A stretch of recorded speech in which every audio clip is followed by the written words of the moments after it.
Yang terakhir,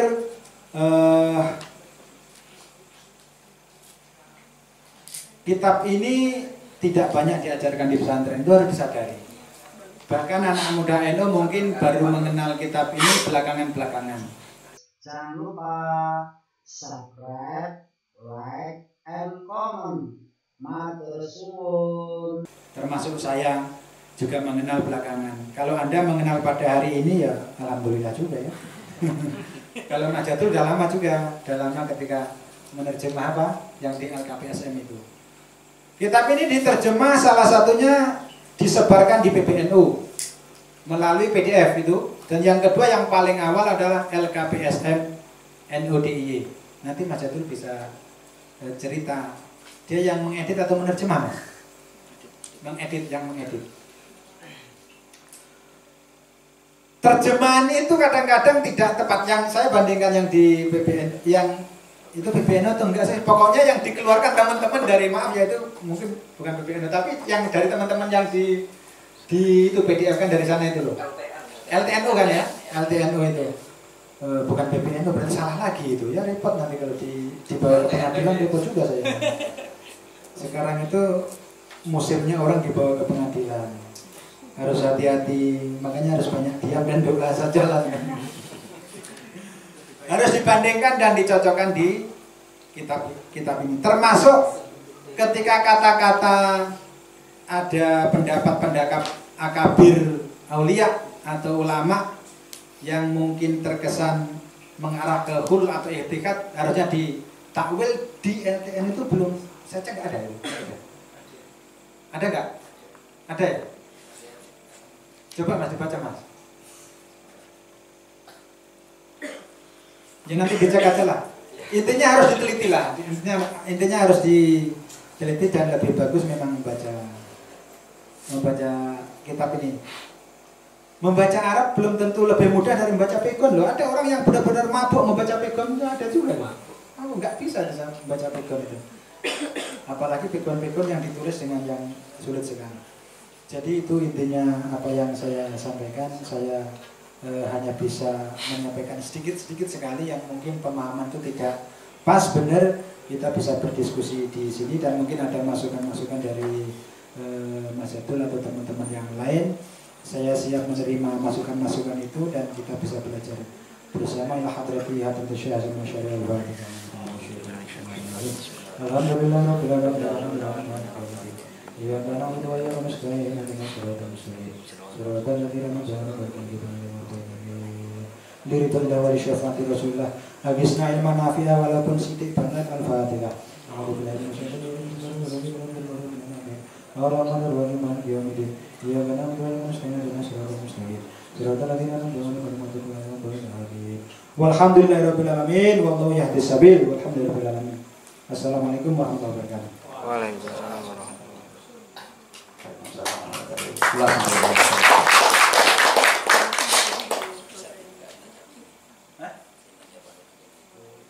Oke teman-teman, tadi kita sudah mendengarkan paparan dari Yai Khalid dan membatasi di 4 fasal.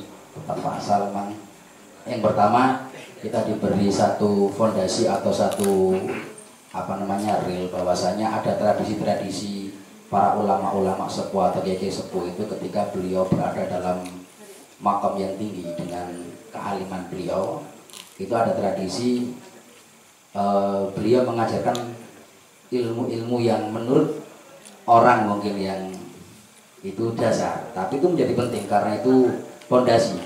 Ya, kalau fondasinya cukup untuk membangun hotel bintang 7, pasti kan cara membangun fondasinya sangat besar. Jadi itu sangat penting. Makanya ada banyak kisah. Saya masih ingat juga kisah Kiai Mahmud ya.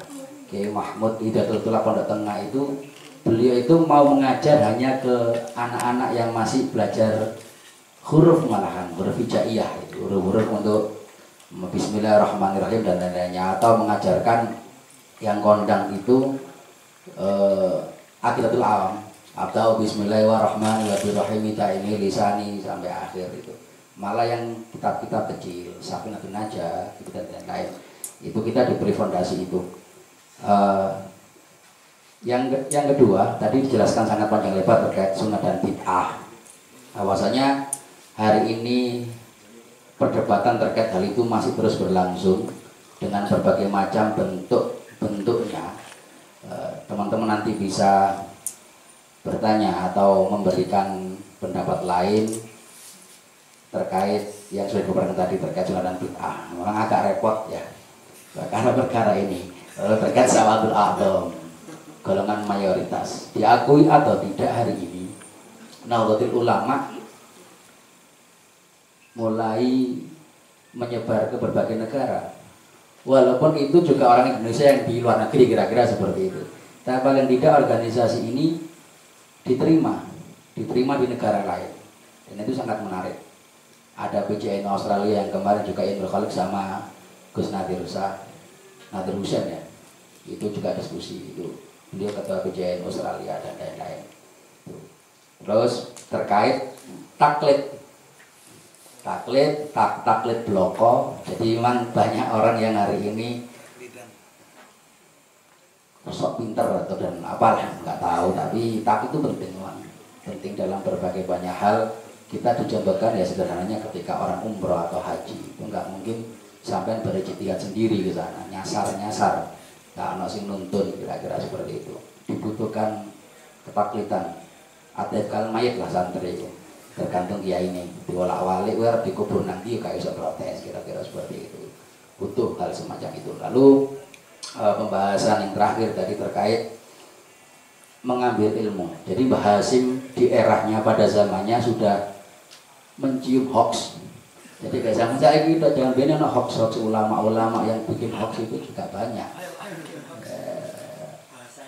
Banget sudah dengan bahasa yang lain, tapi itu sudah dilihat sejak zaman dahulu. Mungkin dari zaman para nabi juga sudah banyak hoax itu. Ya, itu penting. Ada Muslim al-Kadzab, ada perempuan saja yang dan lain. Itu sudah bukan hal baru lah dalam khasanah pemikiran Islam terkait hoax itu. Hal golongan-golongan yang dianggap sesat tadi itu ada 4 golongan kira-kira tadi. Orang yang merasa dirinya itu sampai kepada Allah, nyatu dan lain-lain. Terus Rafidhah itu yang hari ini sangat sensitif kita bahas di Indonesia terkait Syiah dan lain-lain, itu harus hati-hati. Memang kita agak unik ya. Kadang-kadang di kalangan pesantren itu ini bukan salah nafal autor nih, itu dari Syiah Zaidiyah. Itu kita kita belajar kitab itu Durrul Ma'ram dan lain-lain. Memang harus hati-hati. Bisa diedit menggun. Bahaya. Lalu terkait al-hul dan al-ittihad, teman-teman bisa mempelajari sendiri karena ini terkait dengan pengalaman spiritual ya, pengalaman orang menghambah manembah ning Gusti Allah. Kira-kira itu tadi yang disampaikan oleh beliau. Monggo saya buka termin pertama untuk teman-teman mau bertanya. Monggo silakan. Nanti juga Kiai Jadul juga bisa ikut memberi masukannya. Enggak, kanjeng-kanjeng.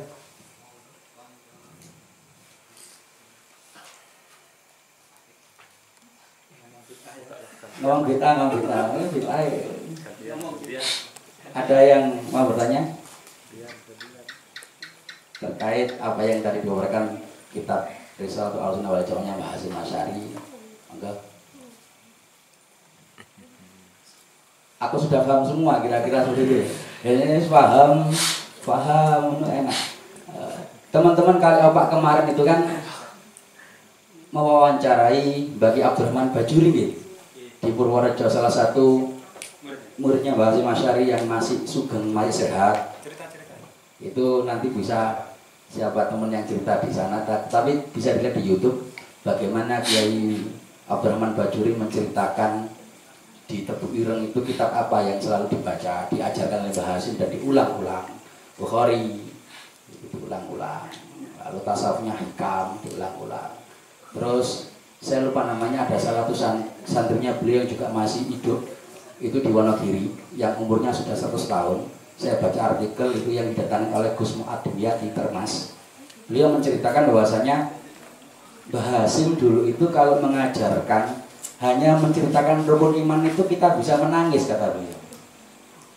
Hanya menceritakan rukun iman 6 Tapi santrinya kata beliau, pengakuan beliau itu bisa menangis. Ini kan luar biasa. Jadi kembali kepada tadi yang kita dikasih landasan oleh Kiai Khalid, bahwasanya ada asrakat qulubuhumnya itu urip teng atine. Jadi mancar nyinari santri ini. Nah, kita bahas rukun iman muru-muru diskusi ini kami kadang-kadang dengan berbagai macam cara pandang dan sudut pandang memakai teori ini, metodologi ini karena sih nangis kira-kira. Ini menarik, ini menarik. Ada kisah-kisah seperti itu. Monggo, ayo kanca-kanca. Santri-santri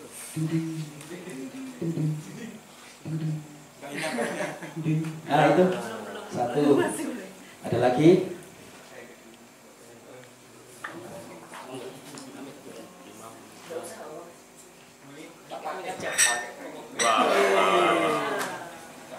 Langsung perempuan tuh tadi.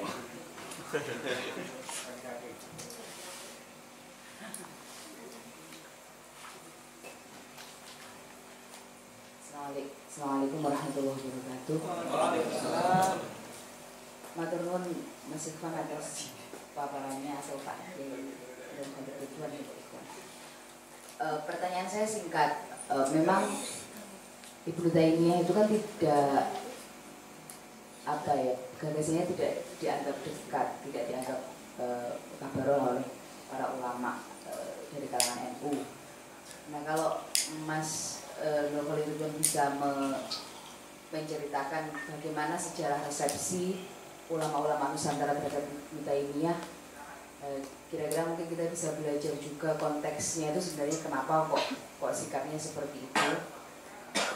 Padahal misalnya di belakang kita lihat sikap Mbah Sahal itu kan agak lentur ya terhadap Ibnu Taimiyah dan mendorong orang untuk membaca beliau.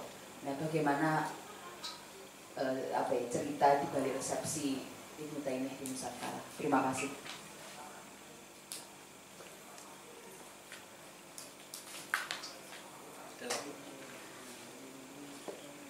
Kalau nggak satu dulu aja. Kita aneh paham kabeh ya. Maaf dari Mbak siapa tadi Mbak? Lin. Mbak Lin. Iya, terkait resepsi para ulama Nusantara menyikapi Ibnu Taimiyah. Monggo.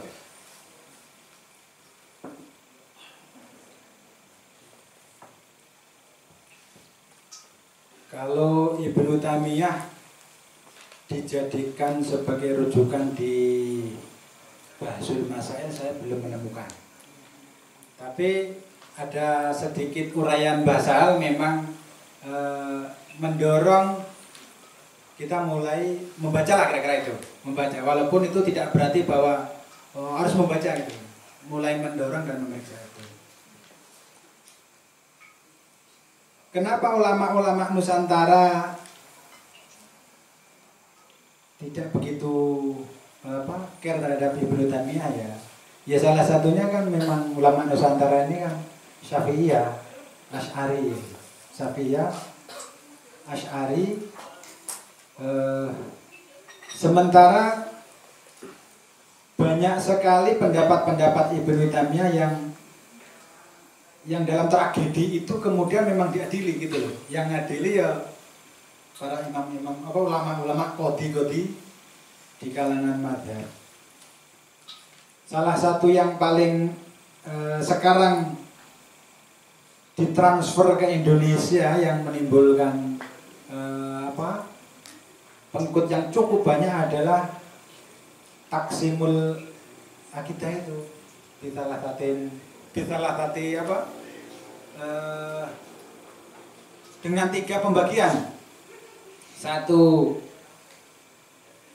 rububiyah gitu kan, itu kan dari Ibnu Taimiyah ya. Asma wa sifat, terus uluhiyah, itu yang menjadi babon yang kemudian menjadi dasar dari tauhidnya orang Salafi dan mereka yang rujuk ilal Quran wa sunnah dengan peradikalan yang berbeda-beda gitu kan. Peradikalan yang berbeda-beda itu maksudnya misalnya kalau Salafi Wahabi itu untuk memenangkan ide-idenya sampai dia membunuhi ulama-ulama mazhab saat itu kan. Kalau di sini mungkin tidak sampai itu. Hanya dalam taraf mungkin mengecam tahyul bid'ah dan khurafat itu. Karena menerapkan tauhid uluhiyah, Titik sengketanya di mana? Ketika kita ngomong tauhid asma wa sifat ya. Ini membawa implikasi kepada bahwa orang yang bertauhid asma wa sifat tidak boleh menakwili. Satu. Tidak boleh mengurangi, tidak boleh mentakyif, mengubah dan seterusnya, mentahrif nggak boleh terhadap apa yang sudah disebutkan di dalam Al-Quran atau Sunnah yang datang begitu, ya begitu gitu loh, nggak boleh. Seperti kalau yang paling terkenal kan contohnya Ar-Rahman 'alal 'arsy istawa itu, yang paling terkenal kan itu. Yang lain-lain bisa dicari contohnya, karena nggak boleh ada takwil kan. Sehingga ketika tangan ngomong ya tangan gitu. Makanya orang Ahlussunnah itu harus ngerti kalau pas yadullah itu ya dia nggak usah nggak jangan diterjemah menjadi tangan Allah. Yang penting yadullah itu aja yadullah, atau ditakwil menjadi kudratullah atau apa gitu lah, kekuasaan Allah gitu. Sama-sama ini orang-orang ngaku Ahlussunnah tapi kok ini terjemahannya kok tangannya apa ya, bingung mana nih. Lah, orang Salafi itu mengadopsi itu. Karena Asy'ari itu menakwil, Asy'ariyah itu menakwil. Kalau Imam Asy'ari sendiri menafwid, tafwid itu membiarkan saja bahwa ini disebutkan lalu diimani tidak diterjemah. Itu namanya tafwid. Tapi kalau disebutkan, diterjemah, dikatakan, itu bukan tafwid gitu loh.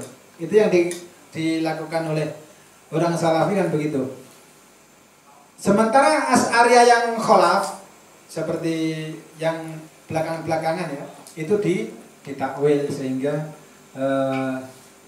menurut orang Salafi itu namanya mentahrif gitu loh. Itu namanya tauhid asma wa sifat. Kalau nggak ngerti titik ini bingungi pokoknya. Nyopoi kok iso bertentangan itu kalau nggak ngerti ini. Pangkalnya satu di metode takwil, yang kedua ya apa? Ada tendensi memang orang Asy'ariyah menganggap orang-orang ini kemasukan faham mujassimah itu sebenarnya. Itu anggapannya orang-orang Asy'ariyah itu. Jadi perdebatan lama dari dulu sampai sekarang itu ya sehingga ada yang mengatakan Ibnu Taimiyah al-Mujassim misalnya gitu.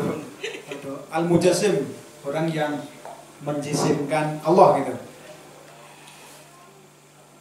Itu titik sengketanya di situ. Sehingga ketika orang-orang Ahlussunnah Nusantara mempelajari kitab yang kecil dirumuskan menjadi akidah seket dan yang lain-lain, masa akidah kok cuma seket kan gitu tadinya.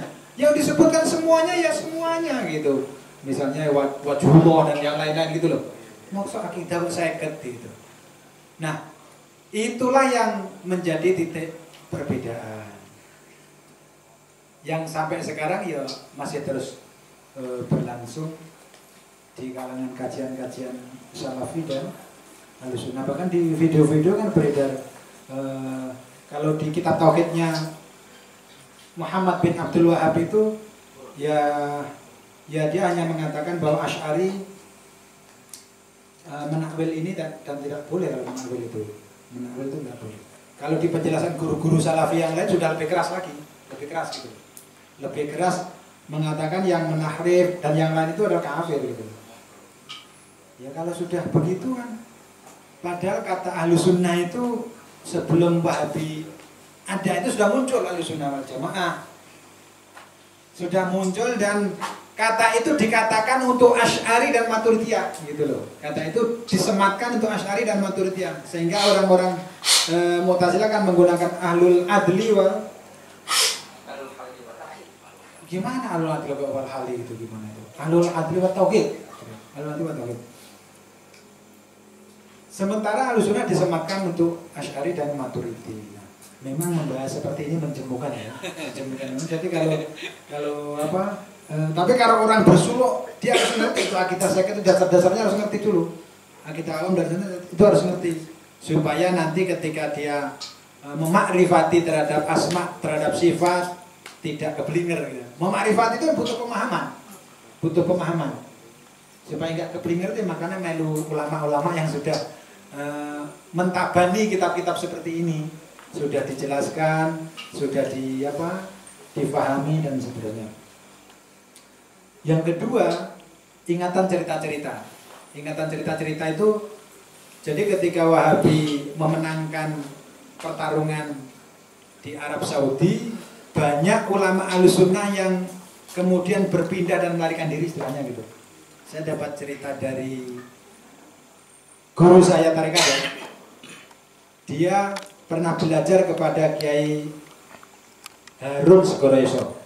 Kiai Harun itu salah satu orang yang dulu alumni Mekah, terus kemudian pernah hampir dikejar-kejar lah sama orang-orang Wahabi, ceritanya gitu. Jadi orang Ahlussunnah melihat bahwa pernah mereka, mbah-mbah mereka itu memang dikejar-kejar sama Wahabi ketika mereka memenangkan pertarungan itu. Terus orang Salafi Wahabi kan menerbitkan satu kesempatan kitab tauhid antara Ahlul Hijaz dan Ahlul Mekah dan Ahlul apa gitu loh. Yang itu di mana orang Ahlussunnah dianggap seakan-akan menyetujui itu gitu, menurut versi mereka.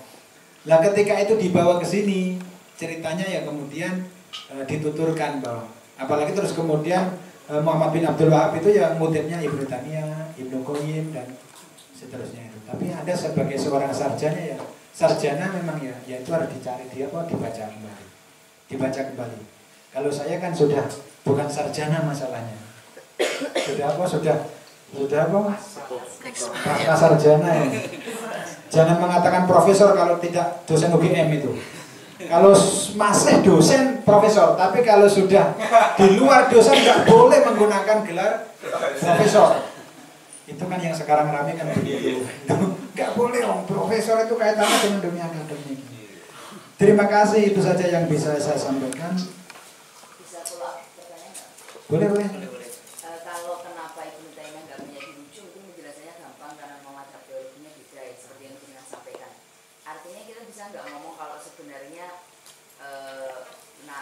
catatan eksplisit penolakan ulama terhadap Ibnu Taimiyah itu baru muncul belakangannya jadi zaman-zamannya beliau, ataukah sejak awal sudah termaktub dalam kitab-kitab? Karena saya juga belum terlalu banyak baca kitab-kitab tradisi Nusantara.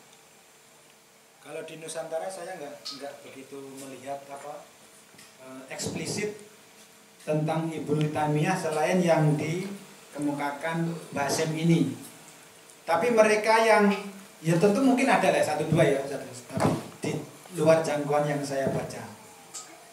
Tetapi mereka yang pernah belajar di Mekah pasti sudah membaca apa yang ditulis oleh Taqiyuddin Al-Hisni. Itu sudah pasti itu. Karena kitabnya terus kemudian ditransfer ke sini, Kifayatul Ahyar itu. Kitab itu yang saya judulnya agak lupa. Tapi ada Ibnu Taimiyah gitu lah, Ibnu Taimiyah. Saya punya di rumah itu. Tapi udah lama saya baca jadi enggak begitu lagi. Enggak begitu saya perhatikan lagi judul dan namanya. Terus yang membaca Tajuddin As-Subki tentang At-Tabaqat tentang pas Ibnu Taimiyah juga ada begitu. Jadi pas membicarakan ada salah satu tokoh yang menyinggung itu juga membicarakan Ibnu Taimiyah. Oleh karena itu ya kalau di pesantren bahkan mungkin nggak mengenal nama Ibnu Taimiyah itu gitu. Ya kan? Saya dulu sampai sekarang ketika sarjana baru mengenalnya ketika di Aliyah. Jadi di Aliyah itu ada teman saya di BK Jember saya itu. Ada teman cerita begini di pesantren itu. Saya baca terjemahan tentang Ibnu Taimiyah dimarahi kiai saya gitu loh. Saya bingung gitu. Saya sendiri yang nggak bisa punya referensi itu. Gimana jawabnya? Wong saya Ibnu Taimiyah aja hidungnya nggak ngerti kok ada gitu. Ya saya hanya diam aja. Itu hanya untuk cerita bahwa mengesankan bahwa ya begitulah. Tapi jangan lupa bahwa tauhidnya Ibnu Taimiyah itu menyebar luas melalui Muhammad abduh juga. Kalau Anda bicara risalah tauhid ya 3 tauhid itu. Dan itu pernah saya baca bolak-balik kitab tauhid itu. Sebelum akhirnya saya kembali menjadi Asy'ari akidah seket lan akidah napa niku bojo kita Mbak. Kok itu pernah saya baca ulama, saya bawa ke rumah, pernah dibaca keluarga saya. Iki kitab apa iki gitu loh, kitab apa? Pernah dibaca. Ternyata kalau nggak hati-hati ya memang bisa membingungkan. Dan orang-orang sekarang yang mengkritik 3 tauhid itu ya sedikit sekali. Salah satunya adalah Imam Al-Harari yang mengkritik 3 tauhid itu dalam kitab tipis gitu ya. Terima kasih. Wassalamualaikum warahmatullahi wabarakatuh. Stay tune ya, dan jangan lupa like, comment, share, dan subscribe selalu kanal Pondok kami. Terima kasih.